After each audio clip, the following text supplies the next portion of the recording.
Hello বন্ধুরা, good morning. সকালবেলা উঠেই আমি দেখো আটা মাখতে শুরু করে দিয়েছি।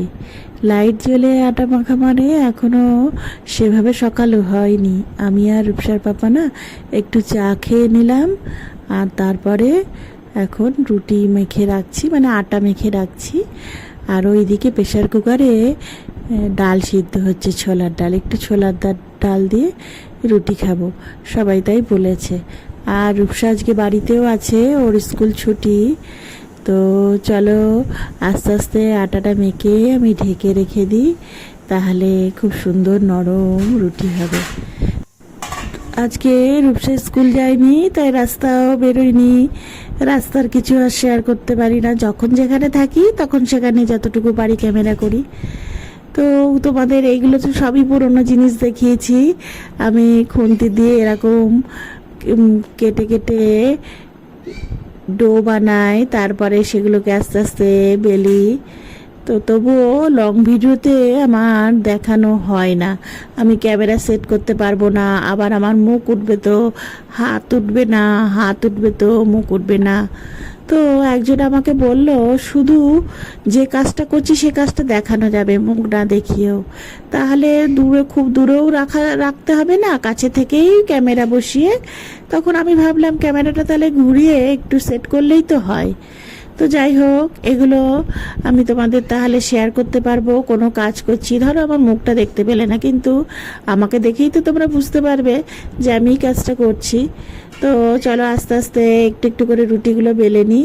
তো আর রূপসার পাপা গিয়েছে বাজারে, আমার রুটিটা মেখে রাখা ছিল। এখন দেখো ঘরের লাইটটা জ্বালাতে হয়নি, জানলা দিয়ে যেটুকু আলো আসছে সেই আলোতেই আমার হয়ে যাচ্ছে। তো কাজগুলো খুব ধীরে ধীরেই করি। দেখো আমি এটা ফাস্ট ফরওয়ার্ড করলাম না এই কারণেই, তোমাদের সব দেখাতে চেষ্টা করি যে দেখো আমার কত টাইম লাগে। তাই জন্য আমি টাইমের আগেই সব কাজগুলো সেরে ফেলার চেষ্টা করি। আমার ধরো কোনো কাজ 10 মিনিট লাগবে, সেইটা আমি 10 মিনিটে, তোমরা হয়তো 5 মিনিটে করে ফেলো, সেইটা আমি 10 মিনিটে করি। তাই জন্য আমি কাজটা শুরু করে দিই অনেক আগে। ধরো 9টা বাজেনি, তাও কিন্তু আমি সব কাজ কাচাকুচি করব, এটা করব, সব রেডি হয়ে যায়। কারণ আমার তো টাইম বেশি লাগে, আমার তো তোমাদের মতো অল্প টাইমে করতে পারবো না। আমার আবার বুদ্ধি বের করতে হবে, এই দুটো আঙুল দিয়ে কী করে ধরবো। এই রুটিটাই বেলেছি, তাই কত বুদ্ধি বের করে। প্রথম প্রথম অপারেশন করার পর ডাক্তার আমাকে একটা কাজই দিয়েছিল, চাল বেছে বেছে তোলা, মানে আমাকে ভেলোরেও এই কাজটা করতে দিত। চাল আমি কিছুতেই তুলতে পারতাম না, যাই জন্য দেখো আমি ভাত খেতে পারি না, আমি হাত দিয়ে, আমাকে চামচ ব্যবহার করেই ভাত খেতে হয়। আর আমার সবকটা আঙুল তো হলো না, না মানে ডান হাতে দুটো আঙুলই আমার ঠিক আছে, আর বাঁ হাতটা তো তোমরা দেখছোই অকেজ। আর ডান হাতের ওই যে দুটো আঙুল ঠিক আছে, ওই দিয়েই আমি চামচ ধরে খাই। আর বাকিগুলো স্টিল হয়ে গেছে, সে কারণে আমি ভাতগুলো তুলবো বা মুড়ি তুলবো বা কোনো ছোট ছোট জিনিস, সেগুলো তো আমার পড়ে যাবে, ফাঁক দিয়ে পড়েও যায়। তাই জন্য আমার হাতে যেটুকু কাজ হয় সেটুকু চেষ্টা করি। এবার ধরো বসে থেকে, তো একটা মেয়ে মানুষ বাড়িতে যদি বসে থাকে তাহলে কেমন লজ্জা করে না। আর রূপসার বাবা সারা জীবন বাইরে বাইরে চাকরি করে এসেছে, তাও রূপসার বাবা যে কাজগুলো আমি একদম পারি না সেই কাজগুলো করে দেয়।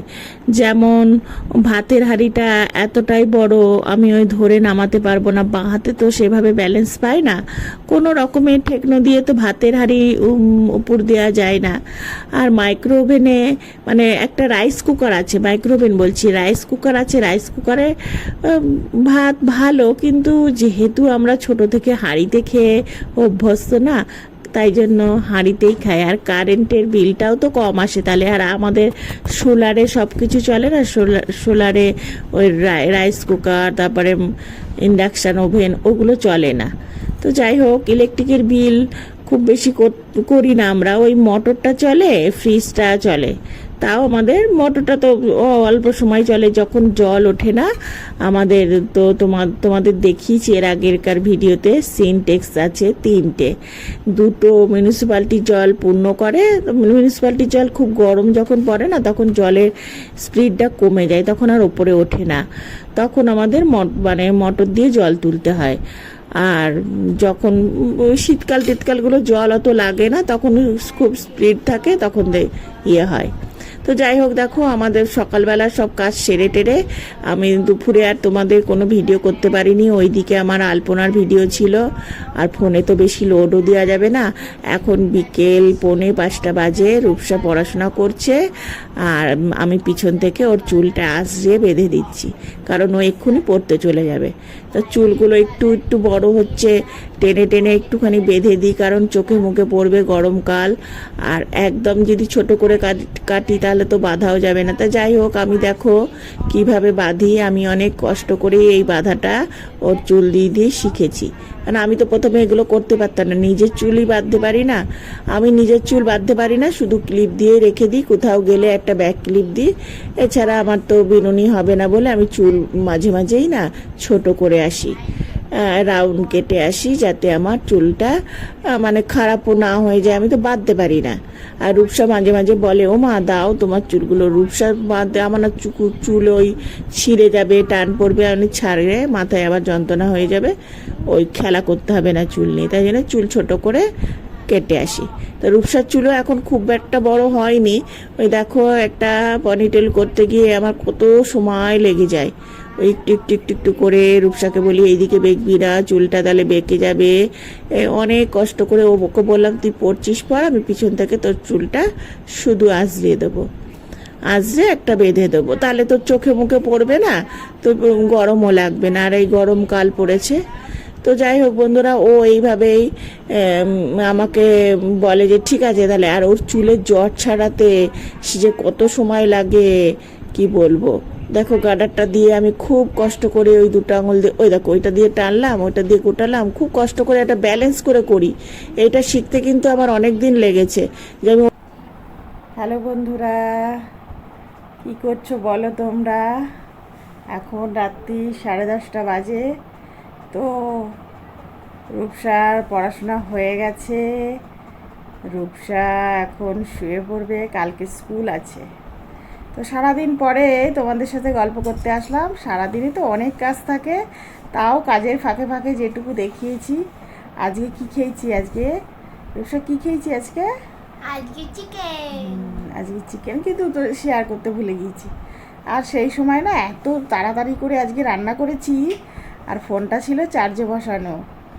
তখন তোমাদের বলতে ভুলে গিয়েছি, ফোনটা ছিল চার্জে বসানো, আমি তাড়াতাড়ি করে রান্না করে নিয়েছি, আর রেকর্ডিং করা হয়নি। তো ঠিক আছে, তাতে কোনো ব্যাপার না। আর আজকে যেটা ভুলে গেছি, রূপসার যে স্যারটা পড়াবে বলেছিল ইংলিশ, তা উনি আর পড়াচ্ছেন না, কারণ আমরাই বলে দিয়েছি। রূপসা যেহেতু বাংলা জানে না, সেই কারণে ওই স্যার আবার হিন্দি জানে না, উনি শুধু ইংলিশই জানে। ইংলিশটা বোঝাতে গেলে ওনাকে বেশ বাংলায় কথা বলতে হচ্ছে। এবার রূপসার খুব অসুবিধা হচ্ছে। এবার স্যার ওকে বলেছিল কি বাংলা শিখতে। এবার ওর first language English, second language Hindi, আবার এইবার একটা সংস্কৃত যোগ হয়েছে। তো হলো 3টে ল্যাঙ্গুয়েজ শেখার পরে ও বেঙ্গলি কী করে শিখবে? টাইমই নেই তো। ক্লাস 6-এর পড়া ভীষণ ভীষণ চাপ। হিস্ট্রি, জিওগ্রাফি, পল সায়েন্স যোগ হয়েছে, ওদিকে সংস্কৃত যোগ হয়েছে, সায়েন্স যোগ হয়েছে। মানে এবার তো পড়ে শেষ করার সময়ই থাকবে না, তারপরে আবার বেঙ্গলি। তো বেঙ্গলি তো আমি তো বেঙ্গলি মিডিয়ামে পড়তো ফার্স্টে, ওই নার্সারি প্রিপারেটরি এরকম কিছু পড়েছিল না, নার্সারি আর KG1 পড়েছিল। KG2-এ তো চলে গেল কেন্দ্রীয় বিদ্যালয় কেভিতে।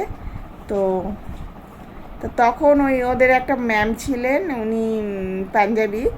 তা ওই ম্যামটা না ফার্স্ট বললো ওরা বাংলা বলছে, বাংলা বললে অসুবিধা হবে। তা আমি ওকে বলতাম সব সময় হিন্দি কার্টুন দেখ, হিন্দিটা শুনে সে পড়ার চেষ্টা কর। খুব কষ্ট করে ওকে ওই ম্যাম ধরে ধরে প্রতিটা বাচ্চাকে খুব সুন্দর করে ওরা 3 মাসের মধ্যে হিন্দি বলতে শিখে গেল, হিন্দি বুঝতে শিখে গেল। আস্তে আস্তে অ ক খ যা আছে হিন্দিতে সব ওগুলো শিখলো। তারপরে এত বছর পর আজ 6-এ উঠে গেল, সে ক্লাস 1-এর কথা বলছি। তারপরে এতগুলো বছর চলে গেল, তারপরে এখন ও বাংলা, তো এখন ওর গান শেখে বাংলায়, রবীন্দ্রসঙ্গীত করে, কিন্তু ওই স্বরলিপিগুলো লেখা থাকে, ও মোটামুটি বুঝতে পারে কি লেখা আছে। আর একবার দেখিয়ে দিলে ও তুলে নিতে পারে, ওটা দেখিও না, ওর কী সব একবার দেখিয়ে দিলে ও তুলে নিতে পারে। তো ও হয়েছে কি না, স্যার এসে বলেছে এরকম বাংলা শিখতে হবে। তো দুদিন ওই মেন্টাল একটা চাপ পড়েছে, বলছে মা আমি এখন বাংলা শিখবো কী করে, আসল পড়া তো পড়ানো হচ্ছে না। আর আমিও খাতাটা খুলে দেখলাম 3 দিনে সেরকম কিছুই বইগুলো টাচ করেনি। আমি জিজ্ঞেস করছি যে দাদা কি পড়া দিলেন, তা বলছে কি যে এই তো নাউনটা নিয়েই আলোচনা করছিলাম। 3 দিনে টেক্সট বুকগুলো, তারপরে যে কোনো জিওগ্রাফি হিস্ট্রি এগুলোতে চেঞ্জ হয় না, ওগুলো একই থাকে, একটু এদিক ওদিক করে দেবে, ফার্স্ট চ্যাপ্টারটা সেকেন্ড চ্যাপ্টার এরকম হতে পারে, কিন্তু আমূল পরিবর্তন সেরকম কিছু হয় না। আর হিস্ট্রি জিওগ্রাফি তো পাল্টানো যায় না, না যেমন আমরা শিখেছি সেটাই ওরাও শিখবে। দেখা যাই হোক, তাই এগুলো কোনো কিছুই টাচ করেনি। আর ওই একই কথা, বাংলা শিখতে হবে বাংলা শিখতে হবে। প্রবলেমটা উনি এই কেভির বাচ্চা কোনো দিনই পড়ায়নি মনে হয়। আর আমার মেয়ে তখন বলছে কি না, রূপসা বলছে কি যে মা তাহলে আমাকে যতক্ষণ বাংলা শিখতে বলছে, আমার তো টাইম নেই, আমি সকালবেলা 7টার সময় বেরিয়ে যাই, আর আমি ফিরি তাও 2:45 বেজে যায়, এসে স্নান খাওয়া দাওয়া করতে করতে তাও 3:30 4:30 বেজে যায়, শীতকালে তো আরও কষ্ট। তো তারপরে আমি স্যারদের পড়া করে তারপর পড়তে চলে যাই, তোমার সাথে দেখা হয় সেই তারপরে রাত্রি 7টা 7:30টার সময় আমরা যখন লাঞ্চ করি তখন। তারপরে তো আমার আবার স্কুলের কিছু কাজ থাকলে বা ওই স্যারেদের পড়াটা যেটা করতে বলেছে সেটা একটু দেখতে দেখতে তারপর ঘুম চলে আসে।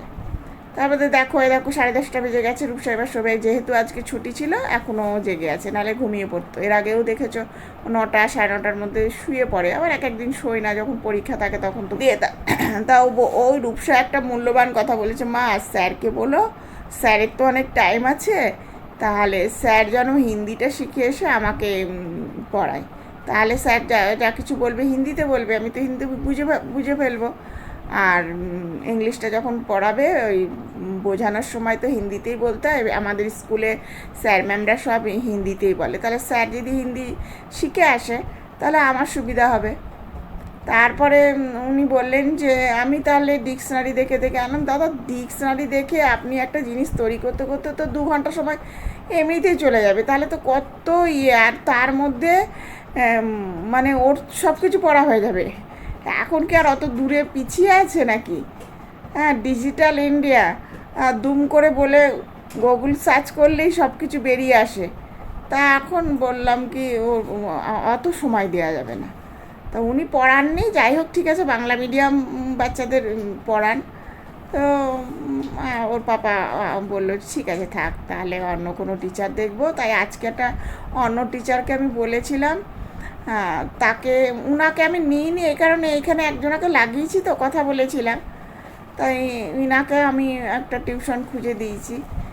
আর কি বলে, আমি আবার এর কাজ ও করে দিই, ওর কাজ করে দিই, মানে কেউ বই পাচ্ছে না কারো কাছ থেকে চেয়ে এনে দিই, আমার সাথে যাদের চেনাশোনা আছে কেউ কিছু, এটা রূপসার বন্ধুদের বলে ব্যাপার না, আমি এমনিতেও যাদের মানে মনে হচ্ছে যে এইটা প্রবলেম, আজ থেকে না, আমার এইটাই স্বভাব যে কারোর কোনো উপকারে যদি আমি আসি সেটা ভালো লাগে, আমারও ভালো লাগে।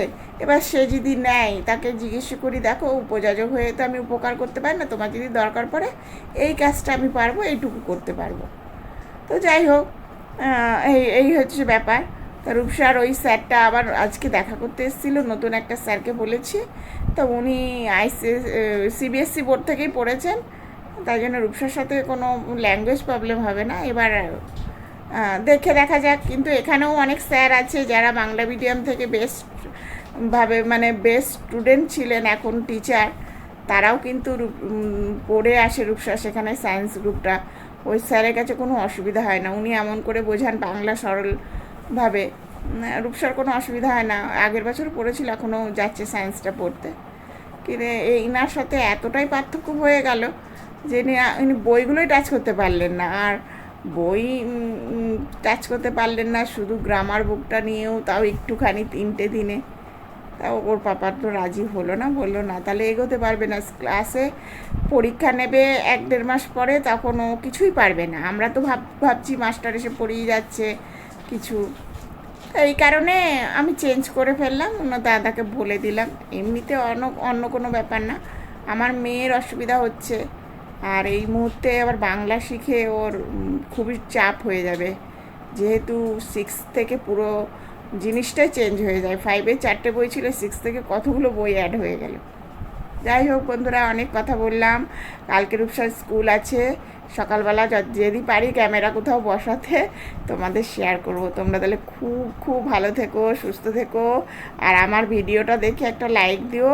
আর কে বারবার এক কথাই বলি, কে কোথা থেকে দেখছো এইটা অন্তত লিখে পাঠাও, তাহলে ভালো মানে জানতে পারবো তোমরা এখান থেকে দেখছো। তাহলে ভালো থেকো বন্ধুরা, শুয়ে পড়ি, নাহলে রূপসা সকালবেলা উঠতে আবার দেরি হয়ে যাবে। ওদিকে মানে 2টো পনিটেল, 2টো ছুটি বেঁধে ওকে যেতে হয়, তাই জন্য আমারও খুব চাপ হয়ে যায়। এদিকে টিফিন নিয়ে যাবে রূপসা, কালকে 2টো গোলাপ জামুন এনে রেখেছে, ওইটা দিয়ে একটু পরোটা করে নিয়ে যাবে বলেছে। আর লুচি টুচি করতে পারি না, লুচিটা অনেক তেলে, আর পরোটাটা না ওই তোমাদের দেখেছি ছেঁকে একটু ঘি মাখিয়ে দিই। তো যাই হোক, তোমরা খুব খুব ভালো থেকো, আর কথা বলবো না। রূপসা গুড নাইট বলে দাও, গুড নাইট বলে দাও। ওই ক্লেটা না স্কুলে একজনের কাছ থেকে কিনে নিয়ে এসছে, আমি ওকে এর আগে 12টা কিনে দিয়েছিলাম কালারের, ওগুলো সব জমে গেছে। এই জিনিসটা আমার ভীষণ আপত্তি, মানে এই জিনিসটা কেমন যেন একটু আঠা আঠা ব্যাপার আছে, আর ও এই জিনিসটা নিয়েই সারাক্ষণ খেলে। আবার আর একটা জিনিস দেখেছো, সুপার ক্লেচার, ওই ময়দা মাখলেও ও কিন্তু ময়দা নিয়ে অনেকক্ষণ খেলা করো। যাই হোক বন্ধুরা, আর বাড়ালাম না, ভালো থেকো।